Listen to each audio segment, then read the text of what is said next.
My brother demanded I give him my inheritance because he was the only man in the family. My brother Vince was 3 years older than me and had been telling me I was less than him since we were children. He said boys were smarter than girls. He said boys were stronger than girls. He said boys would always be more important than girls, and I should just accept my place in the world. Our parents never corrected him. Our father thought it was funny. Our mother said Vince was just being a boy, and I should not take it personally. I took it personally every single time. Growing up, Vince got everything he wanted. He got the bigger bedroom. He got the newer bicycle. He got the car when he turned 16 while I had to wait until I could buy my own at 19. Our parents said Vince needed these things because he was going to be the head of his own household someday. They said I would just marry someone who would provide for me so I did not need as much. I learned early that arguing was pointless. I just worked harder. I got a job at 15 and saved every penny. I got scholarships to pay for college because our parents said they could only afford to help one child, and Vince needed it more. I graduated with honors and got a good job in accounting while Vince dropped out after 2 years and bounced between dead-end positions. None of that mattered to our parents. Vince was still the golden child because Vince was the son. Our grandmother was different.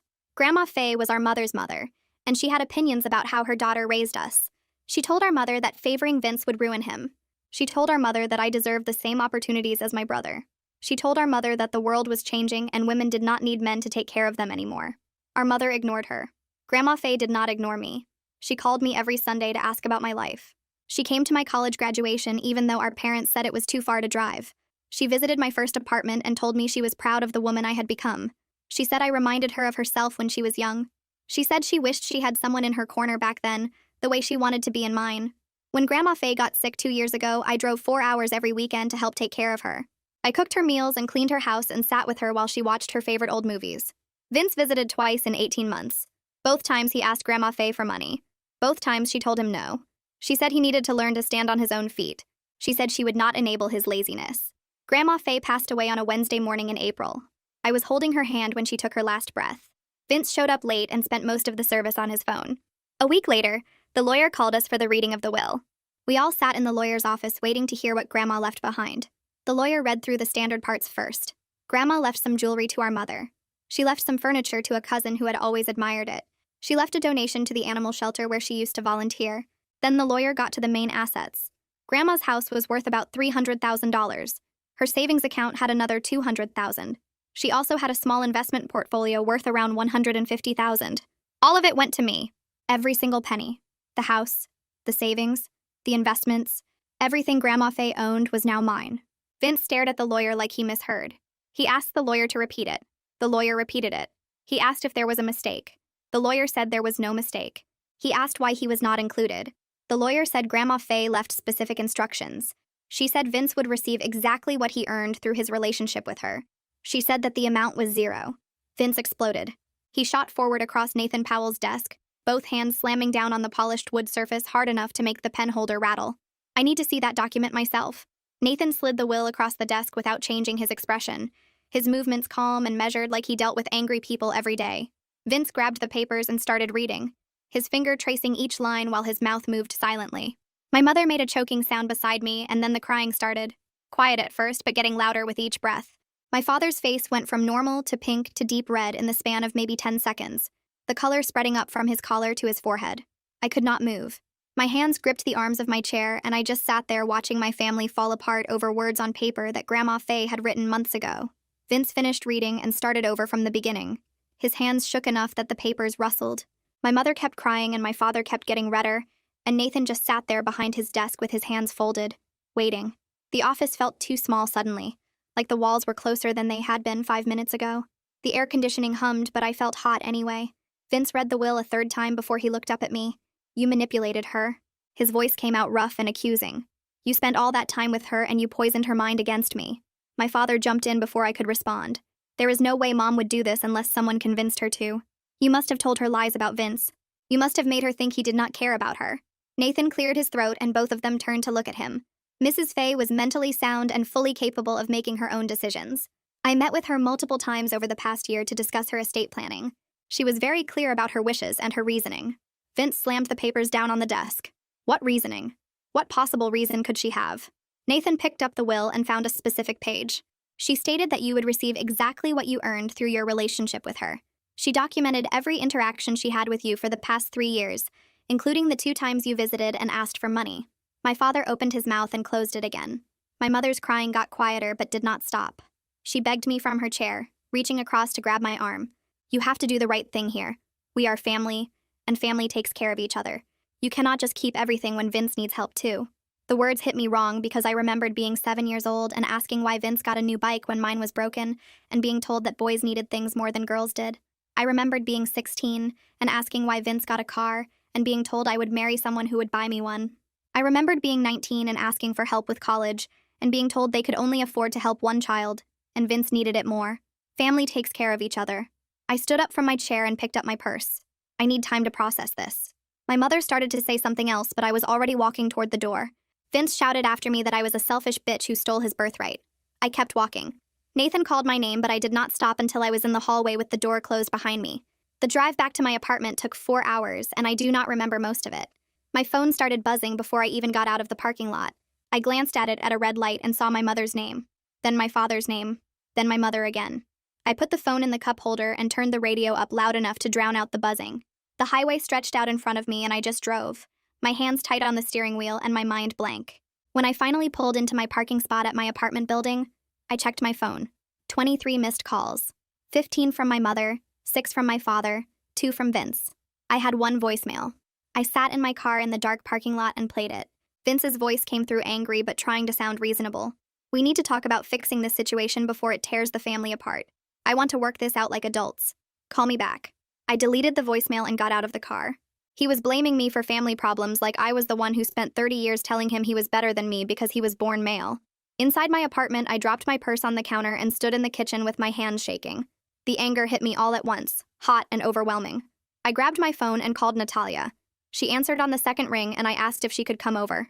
She showed up 40 minutes later with 2 bottles of wine and did not ask any questions until we were sitting on my couch with full glasses. I told her everything from the beginning. Grandma Faye's death, the will reading, the inheritance, Vince's explosion, my parents' reactions, the drive home, the 23 missed calls. Natalia listened without interrupting, and when I finished, she took a long drink of wine. Then she asked me one question. "What would your grandmother want you to do with this gift she gave you?" I opened my mouth to answer and then closed it again. Grandma Faye had not just left me money. She had left me proof that I mattered. She had left me validation that I was worthy and loved. She had left me a message that said I deserved good things regardless of what my parents thought. I called Nathan Powell first thing the next morning from my kitchen table with coffee getting cold in front of me. He picked up on the 3rd ring and I asked him about next steps for managing the inheritance. I also asked if Vince could legally challenge the will. Nathan explained that anyone could file a challenge, but Grandma Faye's will was ironclad. She had documentation of her mental capacity from her doctor. She had written statements explaining her reasoning. She had met with him multiple times over a year to make sure everything was clear and legal. The challenge would fail, but it might take time and cause stress. He recommended I talk to a financial advisor soon to understand the tax implications and investment options. He gave me a name and number for someone he trusted.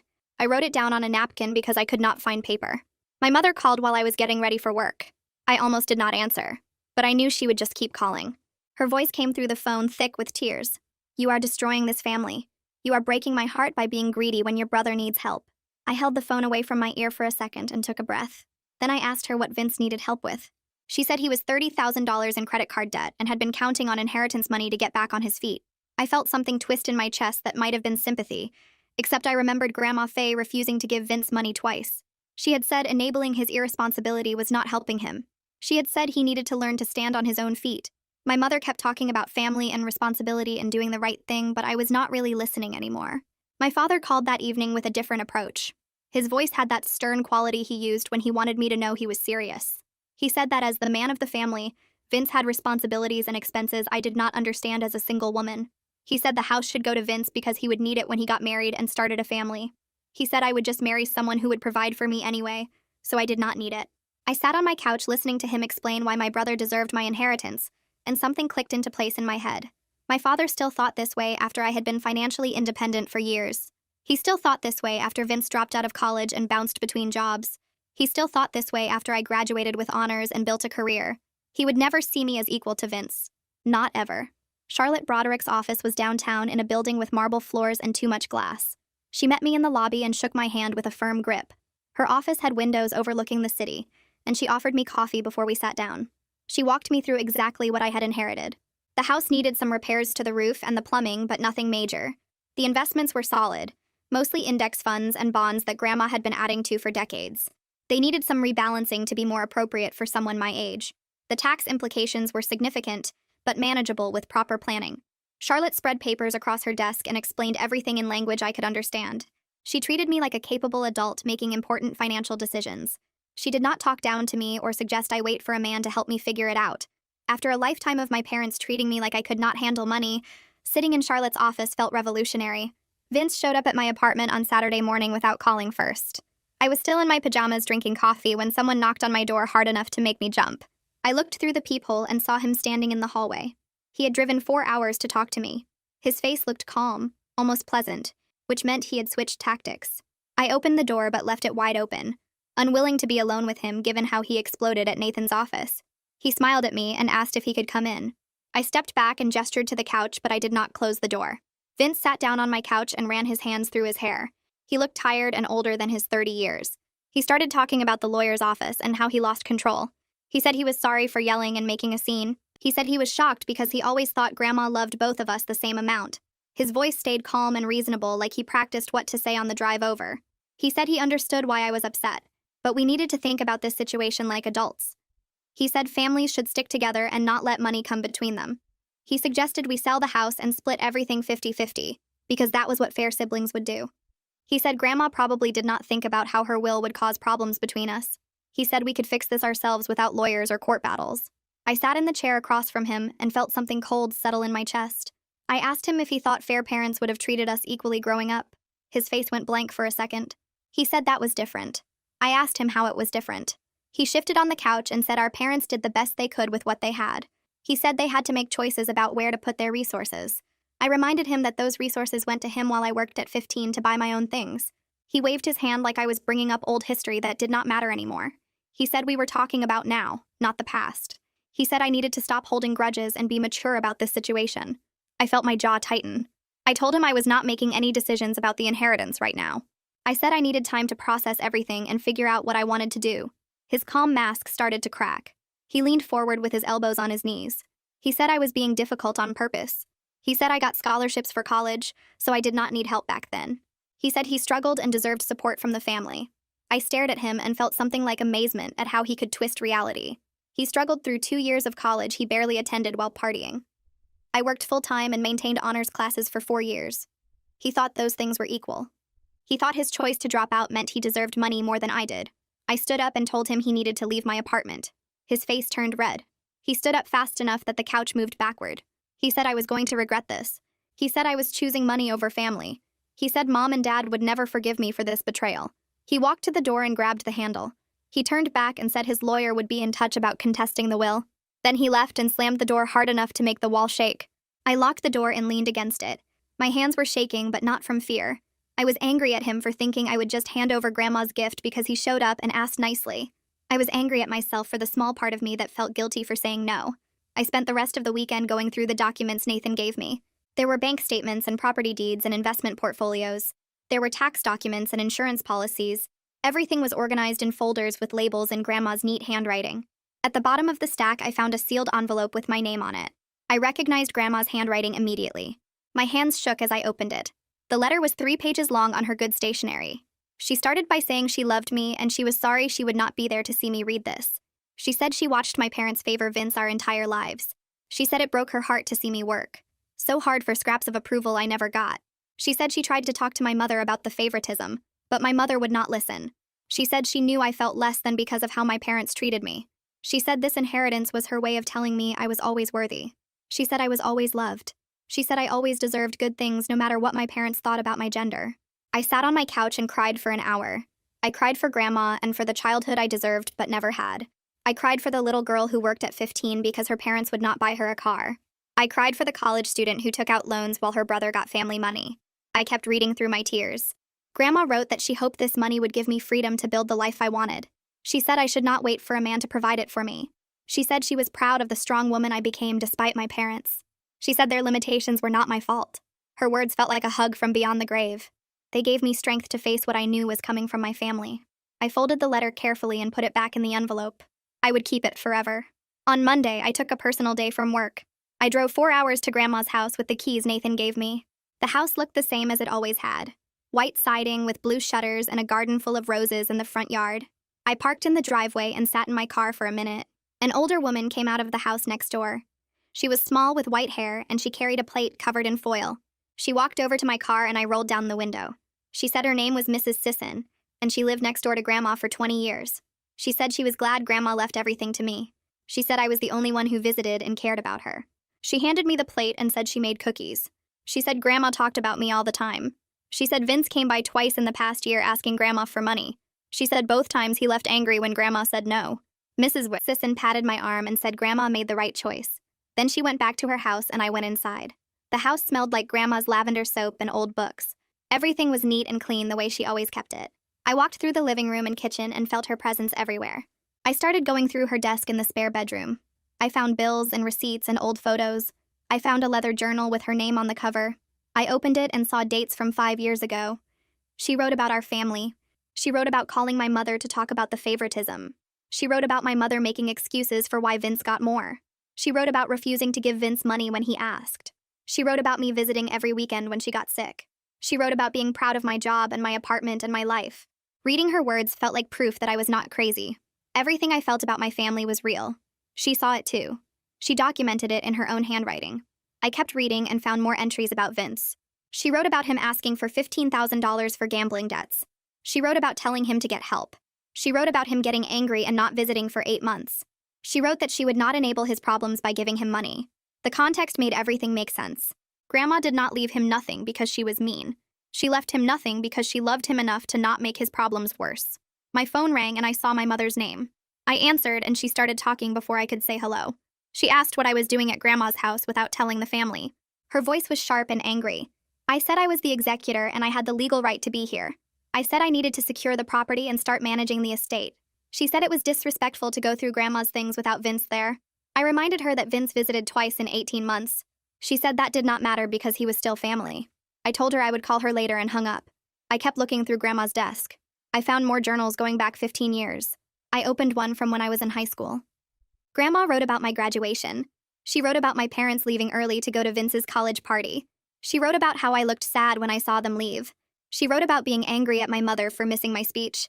I turned pages and found entries about my college graduation. She wrote about my parents saying it was too far to drive. She wrote about going by herself and being proud of me. She wrote about every Sunday when I called to tell her about my life. She wrote about my parents barely asking about me when she talked to them. Her documentation of these patterns over years showed me how deep the problem went. It was not just a few incidents. It was a lifetime of my parents choosing Vince over me again and again. Grandma saw it all and wrote it down. She left me proof that I was not imagining things or being too sensitive. She left me validation that what I experienced was real and wrong. I locked the journals back in the desk drawer and left the house. My phone rang 3 days later while I was at work. Charlotte's name showed on the screen. I answered and she got straight to business.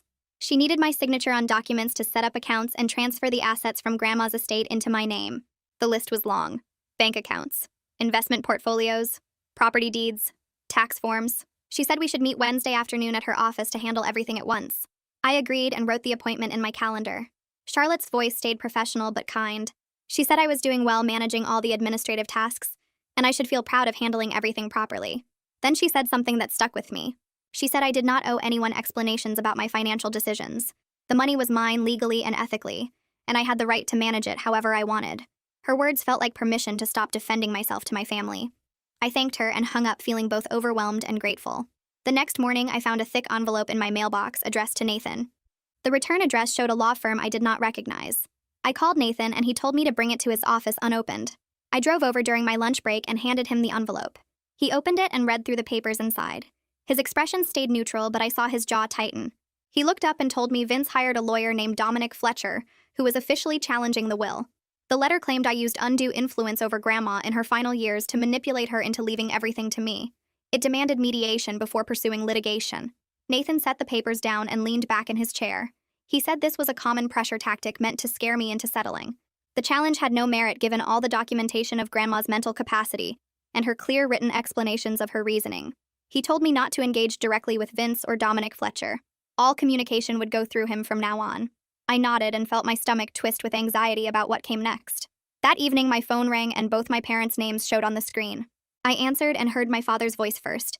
He was using his serious tone.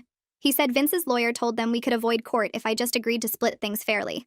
My mother's voice joined in from speakerphone. She said legal battles would eat up the inheritance and lawyer fees, and I should be smart and compromise now. I asked them why they never thought I deserved equal treatment growing up. My mother said that was not relevant to the current situation. Her words told me everything about their inability to see their own role in this mess. I told them I was following Grandma's wishes as stated in her legal will. If Vince wanted to waste money on a lawsuit that had no chance of winning, that was his choice. My father's voice got louder. He called me ungrateful and said after everything they did for me, this is how I repay them. I felt anger rise in my chest. I pointed out they paid for Vince's college while I got scholarships. They gave him a car while I bought my own. They put his needs first my entire childhood.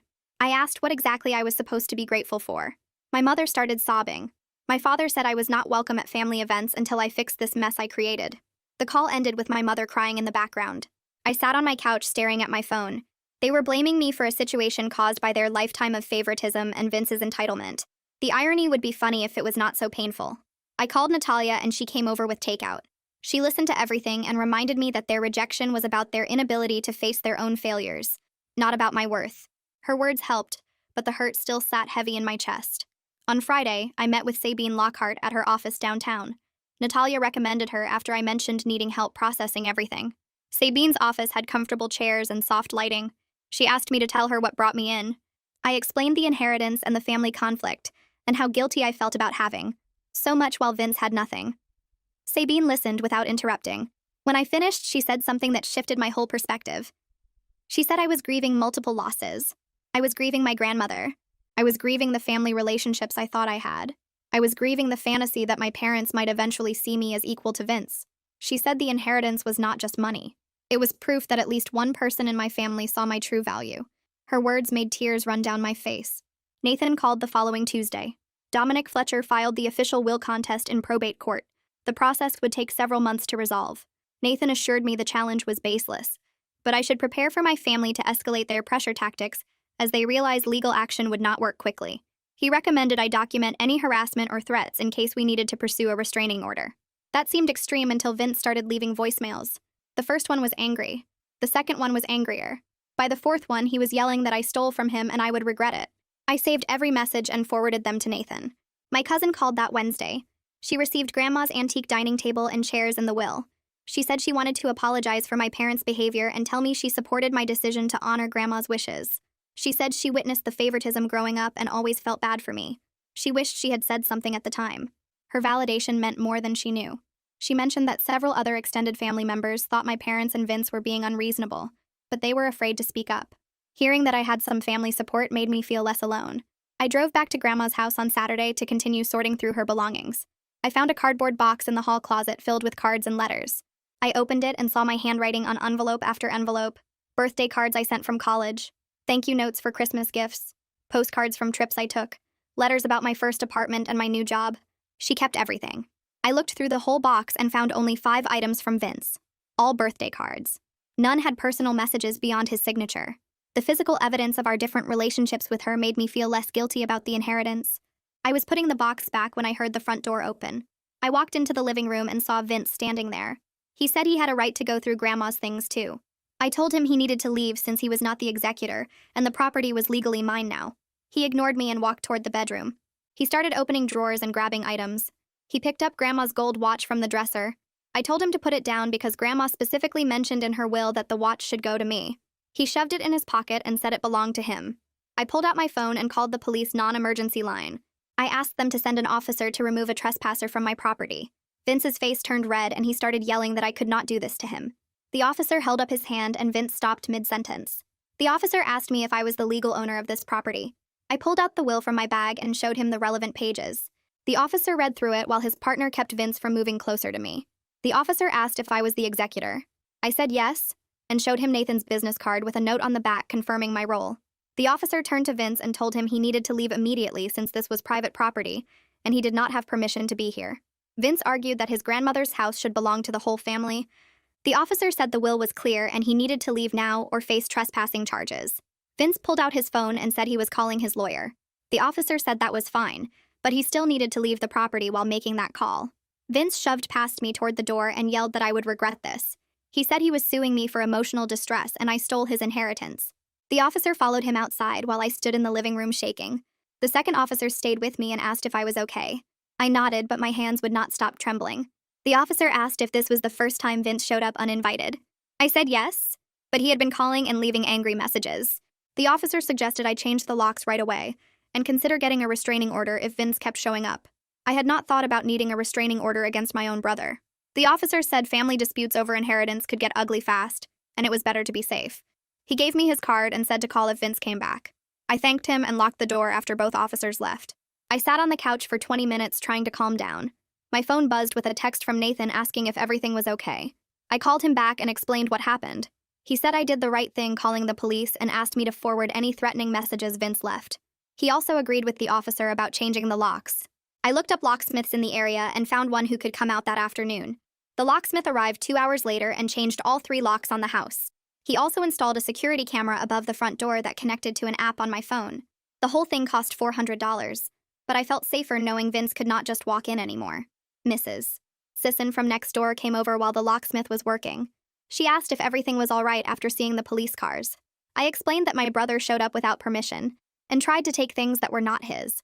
Mrs. Sisson said she would keep an eye on the property and call me if she saw Vince around again. She gave me her phone number and I gave her mine. She said my grandmother talked about me all the time and she was glad the house went to someone who actually cared. Her words made my throat tight. Mrs. Sisson went back to her house and I finished up with the locksmith. I tested all 3 new locks twice to make sure they worked. The security camera showed a clear view of the front porch and driveway. I felt angry that I had to do this because of my own brother. I also felt something else. I was starting to see patterns in Vince's behavior that I used to excuse. He always got loud when he did not get his way. He always blamed other people for his problems. He always acted like the world owed him something. I used to think he was just hot-tempered. Now I saw it was more than that. I drove back to my apartment that evening and called Charlotte the next morning. She had me come to her office to start setting up accounts. Charlotte walked me through each step of transferring assets into my name. We opened a new savings account for the $200,000. We set up a brokerage account for the investment portfolio. We started the paperwork to transfer the house deed. Charlotte explained that the investments were solid overall, but needed some rebalancing. She showed me charts and graphs breaking down what I owned. Some stocks were doing well, some bonds were stable, some mutual funds needed adjusting. With proper management, the investments would provide good passive income.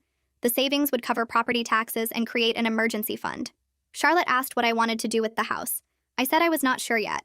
She said that was fine and I should take my time with that decision. The house was the most emotionally complex asset and there was no rush to sell. We could rent it out for steady income or I could keep it empty for now. Charlotte said the important thing was not to make big decisions while still processing grief. I appreciated her practical approach. She treated me like someone capable of managing money instead of someone who needed protection from it. We spent 3 hours going through paperwork and setting up accounts. By the end, I had a clear picture of what I owned and what my options were. Charlotte gave me homework to think about my financial goals for the next year and the next 5 years. She said we would meet again in 2 weeks to finalize the investment rebalancing. I got home and found a long email from my mother waiting in my inbox. The subject line said, "We need to talk about your behavior." I almost deleted it without reading, but I opened it instead. My mother wrote 8 paragraphs detailing all the ways I was being selfish and hurting the family. She said I turned Grandma against Vince in her final years by visiting so much and poisoning her mind with complaints about childhood. She said a good daughter would put family harmony above money. She said I was becoming a bitter and greedy person she did not recognize. She said Vince was struggling and needed help while I was comfortable and did not need the inheritance. She said if I really loved my family, I would split everything equally. The email was so full of lies and twisted facts that I read it 3 times to make sure I understood correctly. My mother actually blamed me for visiting my dying grandmother. She actually said I was greedy for accepting an inheritance given to me legally. She actually claimed I did not need money when I worked my way through college while they paid for Vince. I saved the email to show Sabine at my next appointment. Then I blocked my mother's email address. I could not handle constant attacks every time I checked my messages. My phone immediately felt lighter without that source of stress. Nathan called me 2 days later with information about Vince's financial situation. He said Dominic Fletcher filed documents in the will contest that revealed Vince's debts. Vince was not $30,000 in debt like my mother claimed. He was $60,000 in debt. The breakdown included credit cards, personal loans, and back rent on an apartment he got evicted from last year. Dominic was arguing that Grandma should have known Vince needed financial help, and her failure to provide it showed she was not thinking clearly. Nathan said this actually helped our case. It proved Grandma made an informed decision not to enable Vince's financial problems. Nathan had documentation showing Grandma knew about some of Vince's debts because Vince asked her for money to pay them. She refused and told him to get his life together. Nathan said the will contest was essentially doomed, but Vince's lawyer was probably dragging it out to collect fees.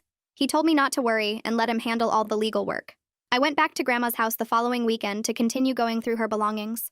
I found a file box in her bedroom closet labeled estate planning. Inside were letters between Grandma and Nathan going back 3 years. I sat on the floor and read through everything.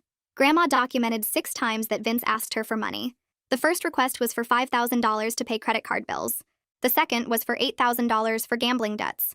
The third was for $20,000 to cover rent and car payments. Each time Grandma refused and wrote Nathan a letter explaining her reasoning. She said Vince never learned from his mistakes. She said giving him money would just enable more bad choices.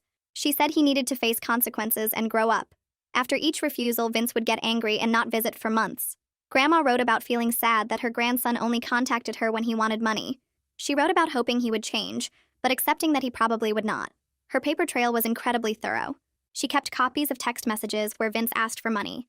She kept notes about phone conversations. She even kept a log of his visits with dates and what they discussed. Nathan was right that the will contest was doomed. No judge would look at this evidence and think Grandma was confused or manipulated. She knew exactly what she was doing and why. I had my next appointment with Sabine 3 days later. I brought my mother's email and told Sabine about my guilt over having so much money while Vince struggled.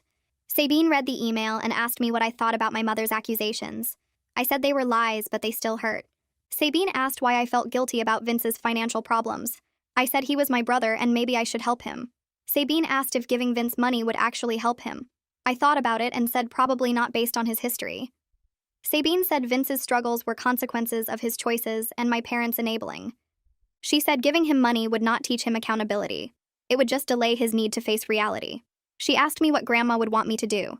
I said Grandma would want me to honor her wishes and not enable Vince's irresponsibility. Sabine said I was starting to understand that honoring Grandma meant accepting her wisdom about what Vince actually needed. What he needed was not a financial bailout. What he needed was to learn how to take care of himself. I left that session feeling less guilty and more clear about my role in this situation. I took a week off work and drove back to Grandma's house to really go through everything. Being in her space made me feel connected to her. I could almost hear her voice in every room. I started in the living room with her bookshelves. She had books about history and gardening and cooking. I boxed up the ones I wanted to keep and marked others for donation. I moved to her bedroom and went through her closet. Most of her clothes would go to charity, but I kept a few sweaters that still smelled like her perfume. I found photo albums in the bottom drawer of her dresser. I sat on the bed and opened the first one.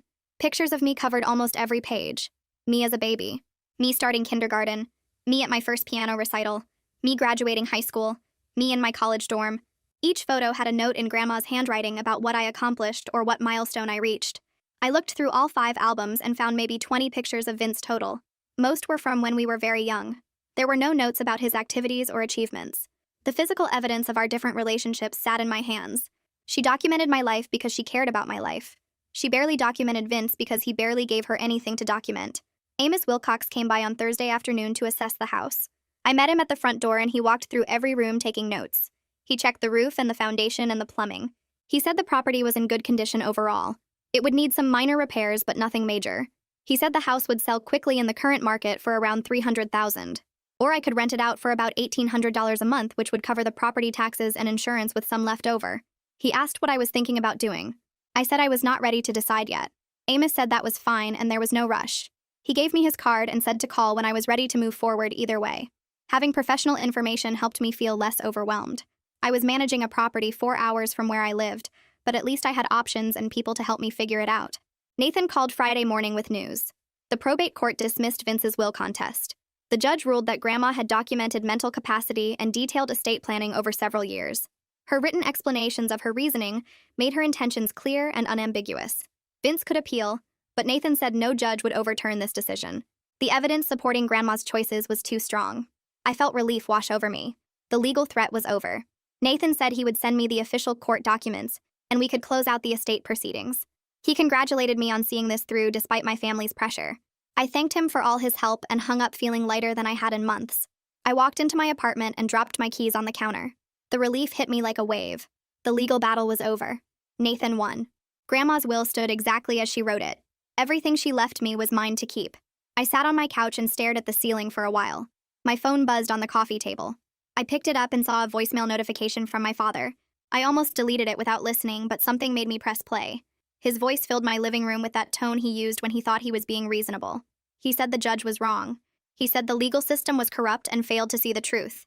He said I should still do the right thing and share with Vince regardless of what some court decided. He said family was more important than money, and I was destroying us over greed. He said Grandma would be ashamed of me if she could see what I was doing. The voicemail ended, and I sat there holding my phone. The thing that struck me most was not the words, but what they revealed. My father genuinely could not understand why Grandma made the choice she did. He could not see the decades of favoritism that shaped our childhood. He could not acknowledge that maybe, just maybe, Grandma had good reasons for leaving everything to me. He would never admit that he and my mother created this situation by treating Vince like a prince and me like an afterthought. I deleted the voicemail and blocked his number. My phone buzzed again an hour later. Text messages from Vince started flooding in one after another. The first one said I stole from him. The second one said I would regret this. The third one said karma would catch up to me eventually. The fourth one called me names I would not repeat. The fifth one threatened that I would pay for what I did. I watched them come in and felt my hands start to shake. Not from fear exactly, but from the realization that my brother was genuinely unstable. These were not the texts of someone having a bad day. These were threats from someone who could not control his anger. I took screenshots of every message. I forwarded them all to Nathan with a note explaining what was happening. He called me back within 10 minutes. He said he was forwarding everything to Dominic Fletcher with a warning. If Vince continued harassing me, we would pursue a restraining order. Nathan asked if I felt safe. I said I did not know. He told me to document everything, keep my doors locked, and call the police if Vince showed up at my apartment. The texts stopped after Nathan contacted Dominic. I checked my phone constantly for the next few days, waiting for more messages, but nothing came. I stayed alert anyway. Vince had proven he could not handle losing, and I did not trust what he might do next. I had my regular appointment with Sabine on Thursday afternoon. I drove to her office and sat in the waiting room flipping through a magazine without reading it. When she called me back, I settled into the chair across from her desk and she asked how I was doing. I said fine at first. Then I said actually not fine. Then I started talking and could not stop. I told her about the voicemail from my father. I told her about the threatening texts from Vince. I told her about the relief of winning in court mixed with the sadness of losing my family. I told her something I had never said out loud before. I said I spent my whole life waiting for my parents to see me as equal to Vince. I said the inheritance conflict forced me to accept that would never happen. Sabine leaned forward and asked what it felt like to say that. I said it hurt. I said it felt like mourning. She said I was grieving the parents I deserved but did not have. She said my parents had limitations that were not my fault and not my responsibility to fix. She asked what Grandma would want for me. I said Grandma would want me to stop waiting for approval from people who could not give it. She said I was starting to understand. We talked for another 40 minutes about boundaries and acceptance and letting go of fantasies that would never come true. When I left her office, I felt sad but also lighter, like I had been carrying something heavy my whole life and finally put it down. Charlotte called me Friday morning to schedule a meeting about finalizing the investment strategy. I met her at her office downtown on Monday afternoon. She had papers spread across her desk showing different scenarios for Grandma's portfolio. She walked me through each option, explaining the pros and cons in language I could understand. She showed me how the passive income could supplement my salary. She said with smart management, the investments would generate enough money to give me real financial security for the first time in my life. She asked about my job. I said I liked being an accountant and was good at it. She said I should keep working then. She said knowing I had this safety net would change how I thought about my future. I could take risks. I could pursue opportunities.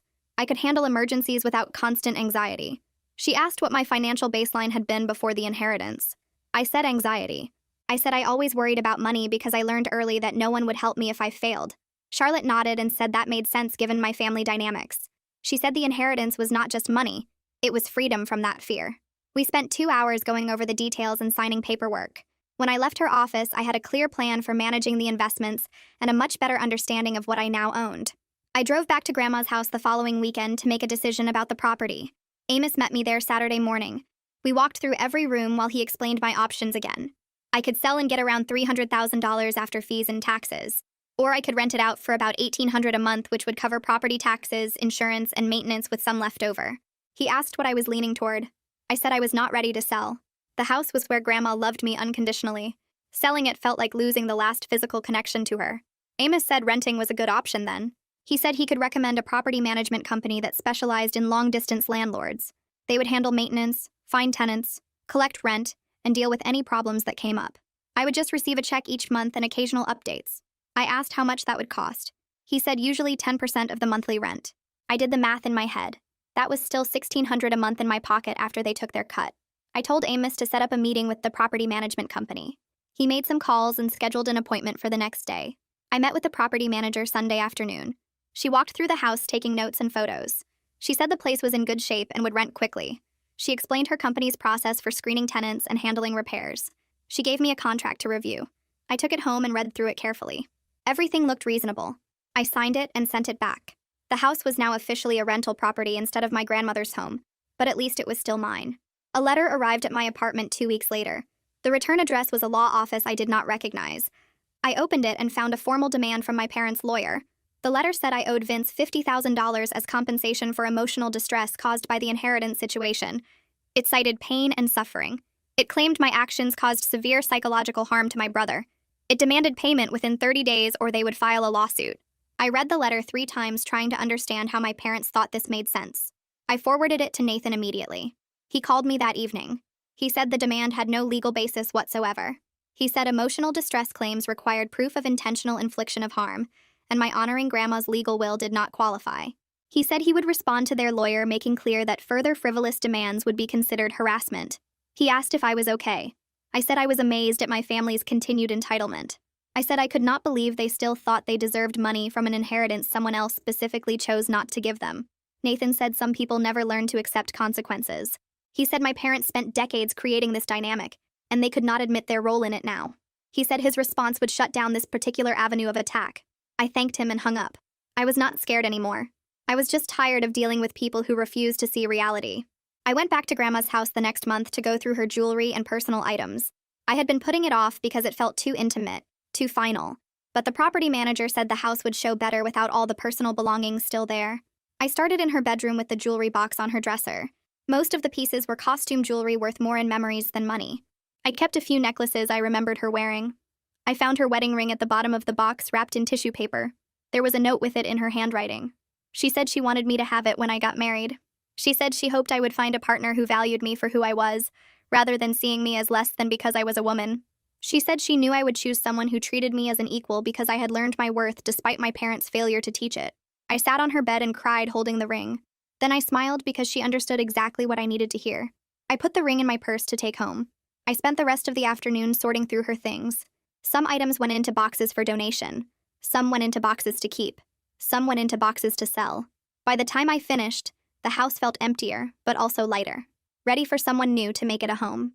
6 months passed after Grandma's death. I settled into a new normal. I went to work every day and managed my accounts. I met with Charlotte quarterly to review the investments. I paid bills from the rental income and watched my savings grow. I went to therapy every other week to process everything that happened. My parents and Vince stopped contacting me directly. My supportive cousin called sometimes to update me on family news. She said they complained about me at every gathering. She said they told everyone I was greedy and cruel. She said most of the extended family just nodded and changed the subject because arguing was pointless. I asked if that bothered her. She said no because she knew the truth. I realized I might never have a relationship with my parents or brother again. That thought made me sad sometimes late at night when I was alone, but it also felt freeing. I stopped hoping they would change. I stopped imagining conversations where they finally admitted their mistakes. I stopped waiting for apologies that would never come.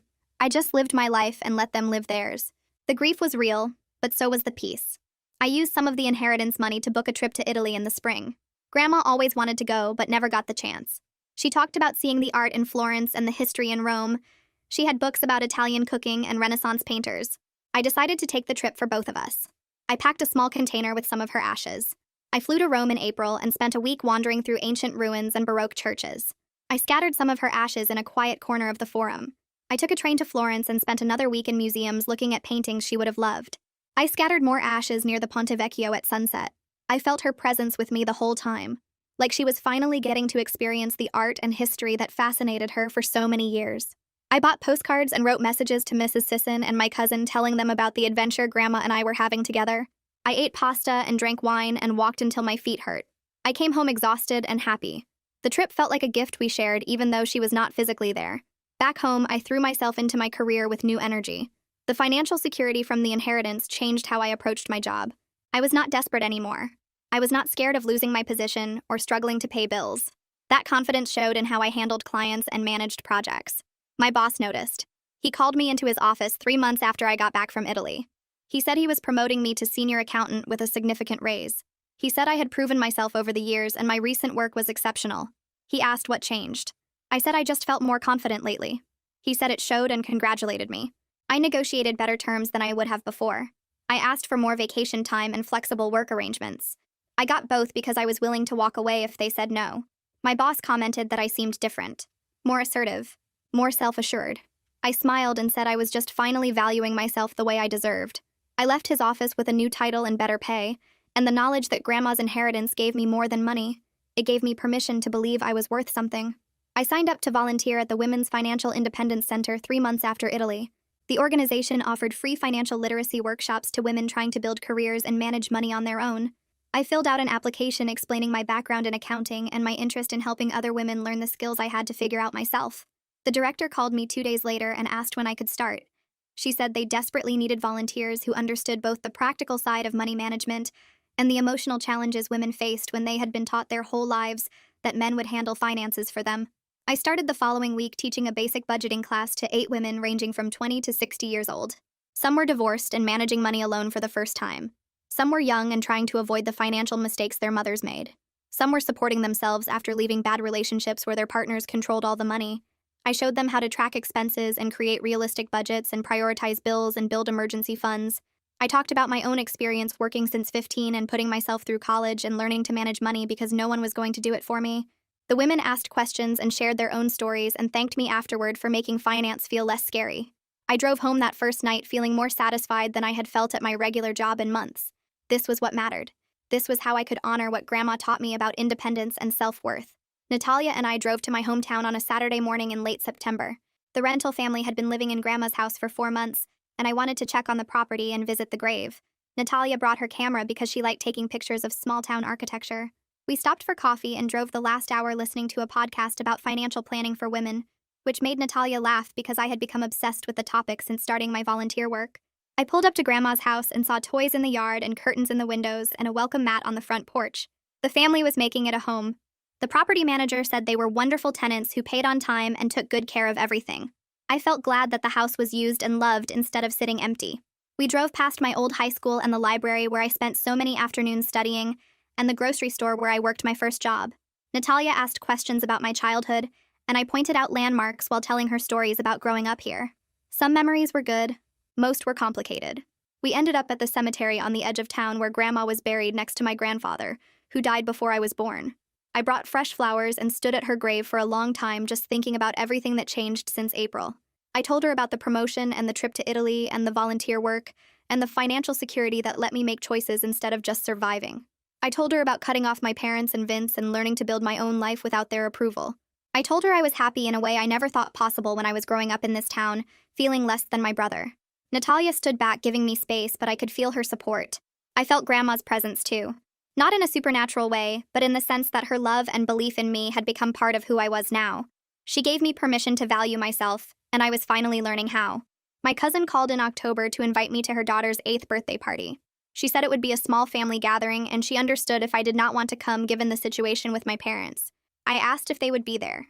She said yes, but also said several other relatives wanted to see me, and had told her privately they thought my parents were wrong about the inheritance. I thought about it for 2 days before deciding to go. I was not going to hide from family events forever, because my parents could not handle their own mistakes. I bought a generous gift, a science kit the birthday girl had mentioned wanting, and drove to my cousin's house on Saturday afternoon. I walked in carrying the wrapped present, and saw aunts and uncles and cousins I had not seen since Grandma's funeral. My parents were in the kitchen. Vince was not there. Several relatives came over immediately to hug me and ask how I was doing. My aunt pulled me aside within 5 minutes and said she was glad I came. She said my mother had been telling everyone I stole Vince's inheritance and turned Grandma against the family. She said most people were not buying it because they remembered how often I visited Grandma and how rarely Vince did. My uncle came over and said he always thought my parents favored Vince too much, and he was proud of me for making something of myself despite that. Another cousin said Grandma knew what she was doing, and her will was her business. I felt overwhelmed by the support from people I barely knew anymore. They saw the situation clearly, even if my parents never would. The birthday girl opened presents and loved the science kit. My cousin thanked me for being generous when I did not have to come at all. I stayed for cake and watched my parents across the room pretending I was not there.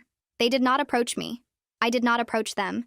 We existed in the same space without acknowledging each other. and that felt like progress compared to the screaming matches from months ago. An aunt I barely remembered from childhood gatherings pulled me into the hallway while everyone else was eating cake. She looked nervous. She said she needed to tell me something she should have said years ago. She apologized for not speaking up when we were kids about how differently my parents treated Vince and me. She said she watched it happen at every family gathering and it bothered her, but she did not want to cause conflict by saying anything. She said she regretted her silence now because maybe if more people had called out the favoritism, my parents would have changed. She said she was sorry, and she hoped I knew I deserved everything Grandma left me. Her apology surprised me. I did not expect anyone from that generation to acknowledge what happened, let alone apologize for not intervening. I told her I appreciated it, and I understood why she stayed quiet because confronting my parents about anything was exhausting. She asked if we could have lunch sometime and build a relationship now as adults. I said yes. I realized I could pick and choose which family relationships to maintain, instead of accepting the whole toxic package or nothing. The letter from Vince's lawyer arrived on a Tuesday in November. I saw the return address and felt my stomach drop before I even opened it. I sat down at my kitchen table and read it twice to make sure I understood correctly. The letter said Vince was withdrawing all legal challenges to Grandma's will and would pursue no further action regarding the inheritance. It was formal and brief with no explanation for the change. I called Nathan immediately. He said he was not surprised.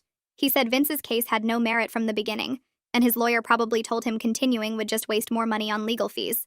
Nathan suspected Vince either accepted he could not win, or more likely ran out of money to keep paying his lawyer to fight a losing battle. Either way, the legal threat was completely over.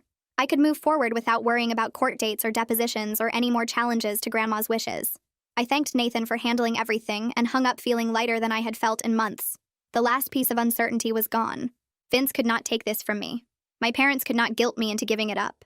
The inheritance was mine legally and permanently, and I could finally stop looking over my shoulder waiting for the next attack. I paid off my car loan in December. The balance was $11,000, and I transferred the money from my inheritance account without even blinking at the amount. 2 weeks later, I paid off my student loans, another $18,000 that I had been chipping away at for 6 years. I logged into both accounts and stared at the zero balances, feeling something I had never felt before. Complete financial freedom.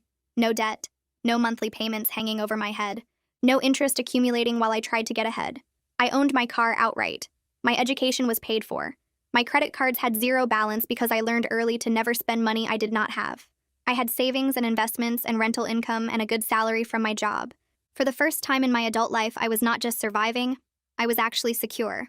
I thought about Vince and his $60,000 in debt and his eviction and his pattern of asking other people to bail him out. I thought about how different our lives turned out because I learned to work hard and manage money while he learned that someone would always rescue him. Grandma saw that difference. She saw that I built something stable through effort and responsibility, while Vince built nothing but expected everything. Her will was not cruel or unfair like my parents claimed. It was honest recognition of the choices we each made and the people we each became. I had my final regular session with Sabine 2 days before Christmas. We had been meeting every other week for 8 months, and she said I had done the work I came to do. I processed the grief over Grandma's death, and the complicated feelings about the inheritance and the loss of my relationship with my parents and brother. I learned to set boundaries and recognize toxic patterns, and stop waiting for approval from people who would never give it. I built confidence in my own worth separate from my family's opinions. Sabine said I could call her anytime I needed a session, but she thought I was ready to manage on my own with occasional check-ins instead of regular therapy.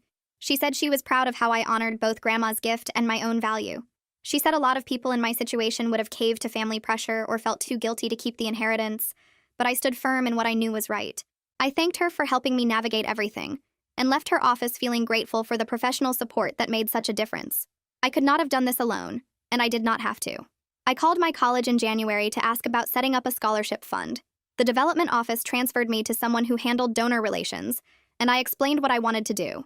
I wanted to create a scholarship for women studying accounting or finance who were working their way through school like I did. I wanted to name it after Grandma Faye to honor her belief that women should build their own financial independence. I wanted to fund it with $50,000 from the inheritance to help multiple students over many years. The woman on the phone sounded thrilled. She said this was exactly the kind of scholarship they needed, and she would send me paperwork to set everything up. 2 weeks later, I signed the documents and transferred the money. The scholarship would award $5,000 annually to a qualifying student starting next fall. The college asked if I would be willing to speak at the award ceremony in the spring when they gave out the first scholarship. I said yes. I wanted to meet the recipient and tell her about Grandma and why this mattered. I wanted her to know that someone believed in her potential and invested in her future. The scholarship felt like the perfect way to honor Grandma's values and create something lasting that would help other women long after I was gone. 1 year after Grandma died, I looked at my life and barely recognized it. I had financial security I never imagined possible. I had meaningful work both in my career and my volunteer teaching. I had supportive friendships with people like Natalia who saw me clearly. I had professional relationships with people like Charlotte and Nathan who treated me with respect. I had cut out toxic family members who would never value me and started building connections with relatives who did. I stopped waiting for my parents to finally see me as equal to Vince because I accepted that would never happen. Their limitations were about them, not me.